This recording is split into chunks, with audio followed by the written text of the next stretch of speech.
बिस्मिल्लाहिर्रहमानिर्रहीम। अस्सलाम वालेकुम दोस्तों, उम्मीद करता हूँ आप बिल्कुल ठीक ठाक होंगे। दोस्तों आज है 12 मार्च सन 2021 और दिन है जुम्मा का। तो आज हमारी लाइव स्ट्रीम थी, कुछ काम की वजह से लाइव स्ट्रीम नहीं कर सका। तो इंशाल्लाह आपके जो भी कमेंट होंगे आप कमेंट कर दीजिएगा वीडियो पर, आपको इनकी रिप्लाई मिल जाएगी।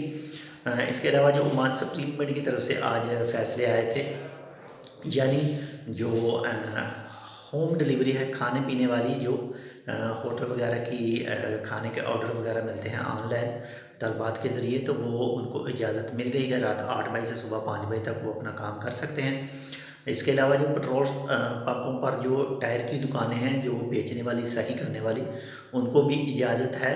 जो 20 मार्च तक था, रात 8 बजे से लेकर सुबह 5 बजे तक, तो अब जो होम डिलीवरी है वो भी कर सकते हैं खाने पीने वाले। और इसके अलावा जो पेट्रोल पंप स्टेशन पर टायर की दुकानें हैं वो भी खोल सकते हैं, वो भी खुली रहेंगी।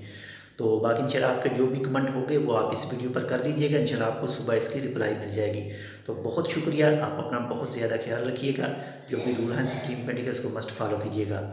तो मिलते हैं इंशाल्लाह कल दूसरी अपडेट के साथ। कुछ टाइम की वजह से, कुछ काम की वजह से आज लाइव स्ट्रीम नहीं हो सकी, तो इसलिए सॉरी।